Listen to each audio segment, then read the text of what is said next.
Muito boa noite, meus queridos amigos e amigas. Hoje eu tive o sentimento de voltar aqui para a gente continuar aquela conversa sobre Deus, o homem e o pecado, principalmente falar a respeito da consciência humana, né, desse nosso desejo de conhecer, de saber as coisas, de buscar um sentido, né? Nós, como seres conscientes que somos, seres pensantes, seres que sabem o que é valor, o que é correto, o que não é correto, seres que sofrem, né? Seres que se emocionam, seres que sofrem quando alguém morre, seres que sofrem quando ocorrem situações como agora está acontecendo aí nos Estados Unidos, mas também no Brasil. Aconteceram várias situações aí durante esse período de pandemia, né? O assassinato de um jovem no Rio, a questão de um menino lá em Pernambuco, e essa questão desse americano que foi morto, né, por uma abordagem policial, e está gerando tanta polêmica, tanto problema, não é? Eu, como cristão, como professor, as pessoas às vezes querem, porque eu trabalho na área das humanidades. Olha, e a postura que você tem, o que que você pensa, não é? Eu penso que isso é realmente injustiça. Penso que isso não é algo que Deus vai se agradar de jeito nenhum. Mas para além disso, para além das pessoas envolvidas, a gente sabe que durante a história houveram muitas pessoas que lutaram por direitos civis, por liberdade, não é?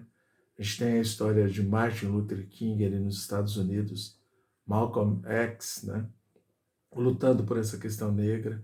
No Brasil, a luta contra a escravidão, né?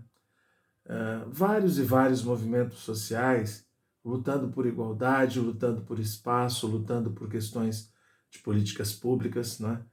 Mas para além disso, né, não que eu não tenha nenhum tipo de pensamento sobre isso, tenho muito, né, estudo bastante sobre isso, tenho uma postura a respeito disso, né, eu acredito que nenhum ser humano pode tratar o outro realmente como meio e sempre como fim, né, do ponto de vista ético, do ponto de vista cristão. Nós somos todos filhos de Deus, né, na minha visão. Como eu já comentei várias vezes aqui, eu não tenho a menor pretensão de convencer ninguém disso, mas isso é uma questão de crença pessoal minha.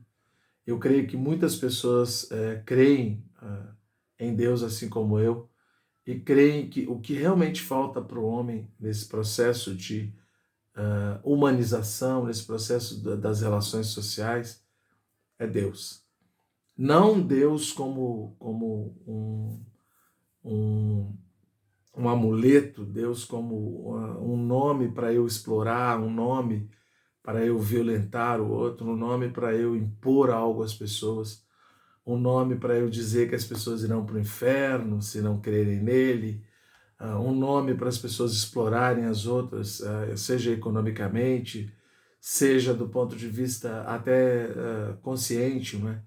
Do ponto de vista de tentar impor uma verdade bíblica a qualquer custo, mas a essência daquilo que Deus é, por meio da palavra de Deus, por meio do Evangelho. Nós temos vários exemplos na Bíblia, né? Existem exemplos, inclusive, que são criticados pela filosofia, né? A filosofia nietzschiana, por exemplo, critica Paulo por ter trazido essa ideia de Cristo ou a ideia do cristão para a questão espiritual.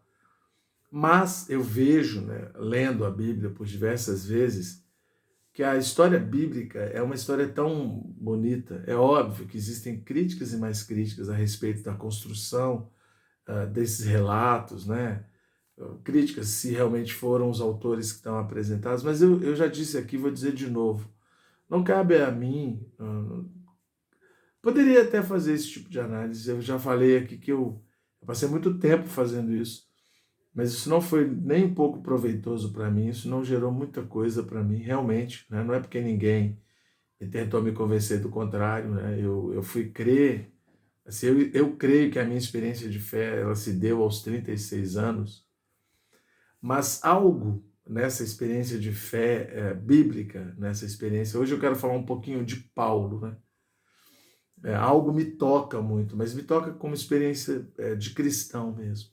No sentido de que essa passagem bíblica, quando ela se tornar real, ela tem se tornado real para mim, mas eu creio que quando ela se tornar real, para qualquer pessoa que fala de Deus, que crê em Deus e que busca a Deus, a vida vai passar a fazer muito mais sentido. E eu realmente creio que se todas as pessoas crerem na mensagem genuína do Evangelho, na mensagem de amor, da proposta real que Cristo traz ao homem, à humanidade, vai acabar todo esse processo de violência, esse processo de injustiça, né?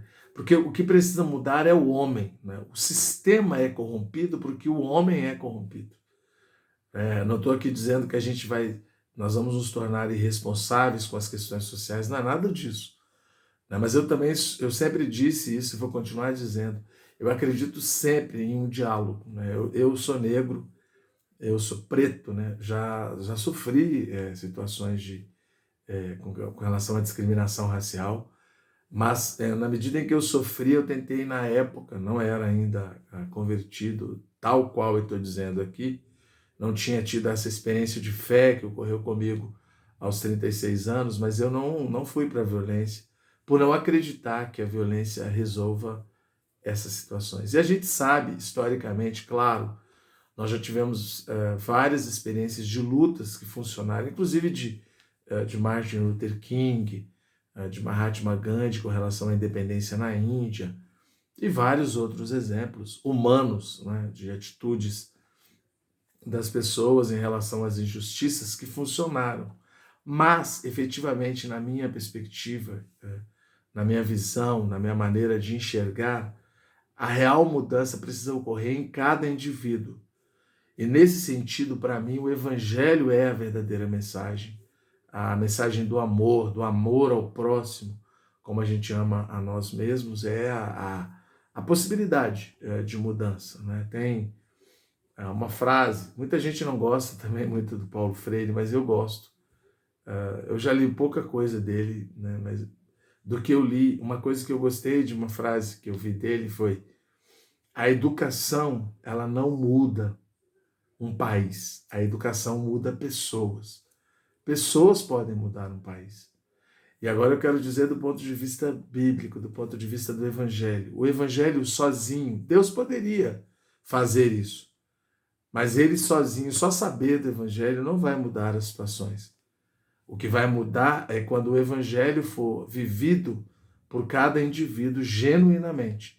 Aí as coisas mudarão. Aí, como eu já disse várias vezes aqui, escravo, cita, grego, judeu, bárbaro, pobre, rico, branco, negro.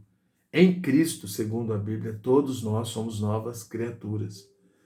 Em Cristo, a diversidade se torna unidade. E Cristo é maravilhoso porque ele reconhece toda a nossa individualidade, todos os dons que cada um tem. Mas a proposta do amor de Cristo é que todos esses dons sejam usados para a edificação da igreja, da eclesia, para a edificação dessa assembleia, dos chamados para fora, para serem novas criaturas.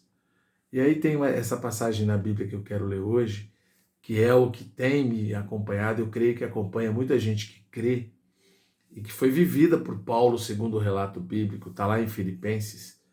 Eu creio que essa mensagem ela deveria ser genuína para quem crê, porque isso aqui é uma base. E aí não importa, de novo, se você é engenheiro, advogado, médico, ateu, se você é budista, espírita, não interessa o que você tem escolhido para a vida. Quando você crê em Cristo, nessa mensagem genuína do Evangelho, você abre mão de tudo isso. Porque aí você vai passar a viver por esse amor maior, esse amor de Deus. E aí Paulo diz assim em Filipenses 3, a partir do versículo 7. Ele diz assim, mas o que para mim era lucro, isto considerei perda por causa de Cristo. Sim, deveras considero tudo como perda por causa da sublimidade do conhecimento de Cristo Jesus, meu Senhor, por amor do qual perdi todas as coisas, e as considero como refúgio para ganhar a Cristo. Refúgio aqui, segundo algumas traduções, é esterco, cocô de cavalo, ou de boi, da vaca, né, que seja, o cocô desses animais. É refúgio. E Paulo, a gente sabe que ele, segundo relatos bíblicos, ele era um judeu, ele era uma pessoa irrepreensível quanto ao judaísmo, e ele perseguia os cristãos, ele consentia na morte dos cristãos. Né? A gente tem um exemplo de uma pessoa, de um cristão, que morre sob consentimento de Paulo, chamado Estevão. E olha que espetacular a mensagem que Estevão deixa lá em Atos 7, me parece. Atos 7, sim. 7 ou 8. Não vai dar tempo de ler aqui, mas está lá esse relato. As pessoas estavam apedrejando Estevão e ele disse para Deus não imputar àquelas pessoas aquele pecado. Olha que mensagem maravilhosa, né? E aí a gente pode levar isso, inclusive, para essas situações no mundo. Eu não estou, de novo, não estou aqui querendo justificar, fingir que não aconteceu nada, não é nada disso.